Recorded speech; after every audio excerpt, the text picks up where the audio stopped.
എല്ലാവർക്കും നമസ്കാരം. കൊമേഴ്സ് ഗൈഡിന്റെ മറ്റൊരു ഓൺലൈൻ ക്ലാസ്സിലേക്ക് എല്ലാവരെയും സ്വാഗതം ചെയ്യുന്നു. ഇന്നത്തെ ക്ലാസ്സിൽ കൊമേഴ്സ് സിലബസിലെ സെക്കൻഡ് മൊഡ്യൂളിലെ ഇന്ത്യൻ അക്കൗണ്ടിംഗ് സ്റ്റാൻഡേർഡ്സ് ആണ് നമ്മൾ ഡിസ്കസ് ചെയ്യുന്നത്. നമുക്ക് എളുപ്പത്തിൽ മനസ്സിലാവുന്നതും ഓർത്ത് വെച്ച മാർക്ക് സ്കോർ ചെയ്യാൻ പറ്റുന്നതുമായിട്ടുള്ള ഒരു ഏരിയ ആണ് ഇന്ത്യൻ അക്കൗണ്ടിംഗ് സ്റ്റാൻഡേർഡ്സ്. ആദ്യം എന്താണ് അക്കൗണ്ടിംഗ് സ്റ്റാൻഡേർഡ്സ് എന്നുള്ളത് നോക്കാം. അതായത് ഓരോ കമ്പനിയും അക്കൗണ്ടിംഗ് ഉപയോഗിച്ചുകൊണ്ട് ഫൈനാൻഷ്യൽ സ്റ്റേറ്റ്മെന്റ്സ് പ്രിപ്പയർ ചെയ്യാറുണ്ട്, അല്ലെ? അപ്പോൾ ഓരോ കമ്പനിയും ഡിഫറെന്റ് ആയിട്ടുള്ള രീതിയിലാണ് ഫൈനാൻഷ്യൽ സ്റ്റേറ്റ്മെന്റ്സ് പ്രിപ്പയർ ചെയ്യുന്നതെങ്കിൽ അവിടെ ഒരുപാട് പ്രോബ്ലംസ് ഉണ്ടാവാനുള്ള ചാൻസ് ഉണ്ട്. അതായത് കമ്പനീസ് തമ്മിലുള്ള ഫൈനാൻഷ്യൽ സ്റ്റേറ്റ്മെന്റ്സ് കമ്പയർ ചെയ്യുന്നത് അവിടെ ഡിഫിക്കൽട്ട് ആയിട്ട് മാറും. അതേപോലെ തന്നെ കമ്പനിയുടെ ഫൈനാൻഷ്യൽ സ്റ്റേറ്റ്മെന്റ്സിന്റെ ട്രാൻസ്പാരൻസി ഇല്ലാതെയാവും. അതേപോലെ കമ്പനീസിന്റെ ഫൈനാൻഷ്യൽ സ്റ്റേറ്റ്മെന്റ്സ് ഉള്ള ഒരു യൂണിഫോമിറ്റി ഇല്ലാതാവും. അപ്പൊ ഇതൊക്കെ ഒഴിവാക്കാൻ വേണ്ടിയിട്ട് കുറച്ച് കോമൺലി ആക്സെപ്റ്റഡ് ആയിട്ടുള്ള കുറച്ച് റൂൾസും പ്രിൻസിപ്പിൾസ് ഒക്കെ ഡെവലപ്പ് ചെയ്തിട്ടുണ്ട്. ഇതിനെയാണ് അക്കൗണ്ടിംഗ് സ്റ്റാൻഡേർഡ്സ് എന്ന് പറയുന്നത്. ഓക്കെ, അപ്പൊ കമ്പനീസ് നിർബന്ധമായിട്ടും അക്കൗണ്ടിംഗ് സ്റ്റാൻഡേർഡ്സിൽ പറയുന്ന റൂൾസും പ്രിൻസിപ്പിൾസും ഒക്കെ ഫോളോ ചെയ്യണം എന്നാണ് പറയുന്നത്. ഓക്കെ, ഇനി ഇവിടെ പറയുന്ന ഓരോ പോയിന്റ് നോക്കൂ. Accounting standards are rules and principles that guide how financial transactions and events should be recorded and reported in the financial statements of an entity. അതായത് ഒരു കമ്പനിയുടെ ഫൈനാൻഷ്യൽ സ്റ്റേറ്റ്മെന്റ്സിൽ ഫൈനാൻഷ്യൽ ട്രാൻസാക്ഷൻസും ഇവന്റ്സും എങ്ങനെ റെക്കോർഡ് ചെയ്യണം, എങ്ങനെ റിപ്പോർട്ട് ചെയ്യണം എന്ന് ഗൈഡ് ചെയ്യുന്ന സെറ്റ് ഓഫ് റൂൾസിനെയും പ്രിൻസിപ്പിൾസിനെയാണ് അക്കൗണ്ടിംഗ് സ്റ്റാൻഡേർഡ്സ് എന്ന് പറയുന്നത്. ക്ലിയർ ആണല്ലോ? ദെൻ എന്താണ് ഇതിന്റെ aim? The ensures uniformity, transparency and comparability in the financial statements. അതായത് കമ്പനീസിന്റെ ഫൈനാൻഷ്യൽ സ്റ്റേറ്റ്മെന്റ്സിൽ ഒരു യൂണിഫോമിറ്റി ഉണ്ടാക്കുക എന്നുള്ളതാണ്, അതായത് ഒരേപോലെ ആക്കുക എന്നുള്ളതാണ് അക്കൗണ്ടിംഗ് സ്റ്റാൻഡേർഡ്സിന്റെ മെയിൻ ആയിട്ടുള്ള ലക്ഷ്യം. അതേപോലെ തന്നെ ഫൈനാൻഷ്യൽ സ്റ്റേറ്റ്മെന്റ്സിന്റെ ട്രാൻസ്പാരൻസി ഉറപ്പുവരുത്തുക. അതേപോലെ കമ്പനീസിന്റെ ഫൈനാൻഷ്യൽ സ്റ്റേറ്റ്മെന്റ്സ് പരസ്പരം കമ്പയർ ചെയ്യുന്നത് പോസിബിൾ ആക്കുക എന്നുള്ളതൊക്കെയാണ് അക്കൗണ്ടിംഗ് സ്റ്റാൻഡേർഡ്സിന്റെ മെയിൻ ആയിട്ടുള്ള ലക്ഷ്യം. ഓക്കെ, ഇനി ഇവിടെ പറയുന്ന അടുത്ത പോയിന്റ് നോക്കൂ. In the United States the generally accepted accounting principles or GAAP form the set of accounting standards widely accepted for preparing financial statements. അതായത് യുണൈറ്റഡ് സ്റ്റേറ്റ്സിൽ ഫൈനാൻഷ്യൽ സ്റ്റേറ്റ്മെന്റ്സ് പ്രിപ്പയർ ചെയ്യുന്നതിന് widely accepted ആയിട്ടുള്ള കുറച്ച് principles ഉണ്ട്. Okay, അത് എല്ലാ കമ്പനീസും നിർബന്ധമായിട്ട് follow ചെയ്യണം. ആ പ്രിൻസിപ്പിൾസ് ആണ് ജനറലി ആക്സെപ്റ്റഡ് അക്കൗണ്ടിംഗ് പ്രിൻസിപ്പിൾസ് അഥവാ GAAP. ക്ലിയർ ആണല്ലോ? ദെൻ അടുത്ത നോക്കൂ.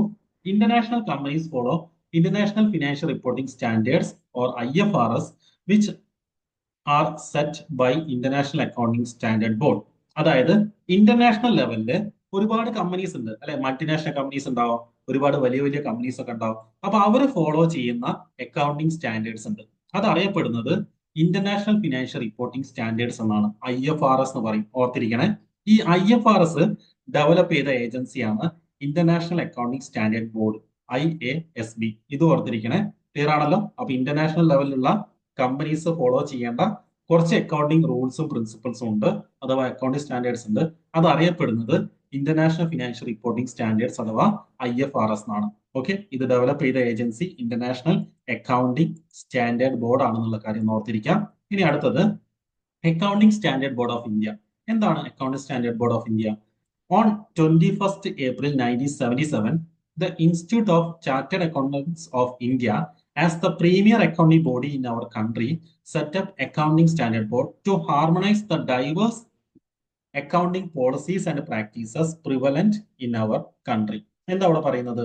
അതായത് 21st April 1977 institute of chartered accountant of India, അതായത് ഇന്ത്യയിലെ അക്കൗണ്ടിങ്ങിലെ ഏറ്റവും ഹയർ ലെവലിലുള്ള ഒരു ബോഡിയാണ് institute of chartered accountant of India. ഇവര് അക്കൗണ്ടിംഗ് സ്റ്റാൻഡേർഡ് ബോർഡ് എന്ന് പറയുന്ന ഒരു ബോർഡ് സെറ്റപ്പ് ചെയ്തു. എന്തിനു വേണ്ടിയിട്ടാണ് ഈ അക്കൗണ്ടിംഗ് സ്റ്റാൻഡേർഡ് ബോർഡ് സെറ്റപ്പ് ചെയ്തത്? നമ്മുടെ രാജ്യത്ത് ഡൈവേഴ്സ് ആയിട്ടുള്ള അക്കൗണ്ടിംഗ് പോളിസീസും പ്രാക്ടീസസും ഒക്കെ ആയിരുന്നു ഓരോ കമ്പനീസും ഫോളോ ചെയ്തിരുന്നത്. അപ്പൊ അതൊക്കെ ഒഴിവാക്കി എല്ലാവരും ഒരുപോലെയുള്ള, അതായത് ഹാർമണൈസ്ഡ് ആയിട്ടുള്ള അക്കൗണ്ടിംഗ് പോളിസീസും പ്രാക്ടീസസും ഒക്കെ ഉപയോഗിക്കാൻ വേണ്ടിയിട്ട് ആണ് ഈ അക്കൗണ്ടിംഗ് സ്റ്റാൻഡേർഡ് ബോർഡ് എന്ന് പറയുന്ന ഒരു ബോർഡ് സെറ്റപ്പ് ചെയ്തത്. ഇനി എന്താണ് ഇതിന്റെ primary duty? The primary duty of Accounting Standard Board is to formulate accounting standards for India. അതായത് ഇന്ത്യയിലെ കമ്പനീസ് ഫോളോ ചെയ്യേണ്ട അക്കൗണ്ടിംഗ് സ്റ്റാൻഡേർഡ്സ്, കോമൺ ആയിട്ടുള്ള അക്കൗണ്ടിംഗ് സ്റ്റാൻഡേർഡ്സ് ഫോർമുലേറ്റ് ചെയ്യുക എന്നുള്ളതായിരുന്നു അക്കൗണ്ടിംഗ് സ്റ്റാൻഡേർഡ് ബോർഡിന്റെ മെയിൻ ആയിട്ടുള്ള എയിം. ക്ലിയർ ആണല്ലോ? ഓക്കെ, ഇനി list of Indian accounting standards after IFRS convergence. അപ്പൊ IFRS എന്താന്ന് ഞാൻ ഇതിനു മുന്നേ പറഞ്ഞു, അല്ലെ?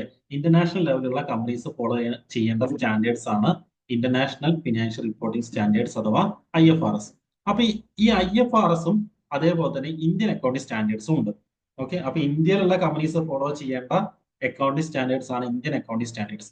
ഈ ഇന്ത്യൻ അക്കൗണ്ടിംഗ് സ്റ്റാൻഡേർഡ്സ് ഡെവലപ്പ് ചെയ്തത് ഈ IFRS എന്നുള്ള കുറച്ച് സ്റ്റാൻഡേർഡ്സും എടുത്തിട്ടാണെന്നുള്ള കാര്യം ഓർത്തിരിക്കുക. അതാണ് ഇവിടെ പറഞ്ഞത് കേട്ടോ, ആഫ്റ്റർ IFRS കൺവേർജൻസ്. അപ്പൊ ഇമ്പോർട്ടന്റ് ആയിട്ടുള്ള ഒരുപാട് അക്കൗണ്ടിംഗ് ഇന്ത്യൻ അക്കൗണ്ടിംഗ് സ്റ്റാൻഡേർഡ്സ് ഞാൻ ഇവിടെ ഇൻക്ലൂഡ് ചെയ്തിട്ടുണ്ട്. അതിൽ ഏറ്റവും പ്രധാനപ്പെട്ടത് നിങ്ങൾ നിർബന്ധമായിട്ട് പഠിച്ചിരിക്കണം. കുറെ എണ്ണം ഉണ്ട്, അതെല്ലാം പഠിക്കുന്നത് പോസിബിൾ ആണോ എന്നുള്ളത് നിങ്ങൾ നോക്കാം.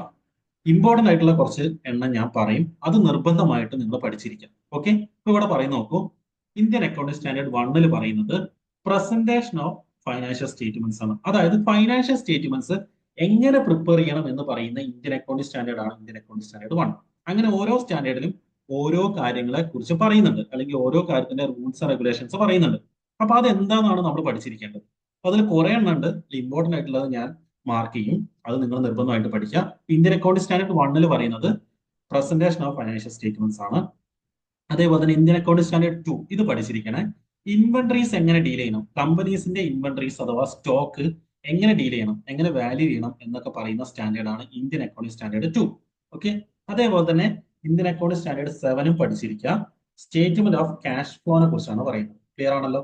ഇനി നിങ്ങൾ പഠിക്കേണ്ടത് ഇന്ത്യൻ അക്കൗണ്ടിംഗ് സ്റ്റാൻഡേർഡ് 12 ഇൻകം ടാക്സിനെ കുറിച്ച് പറയുന്നതാണ്, അത് പഠിച്ചിരിക്കുക കേട്ടോ.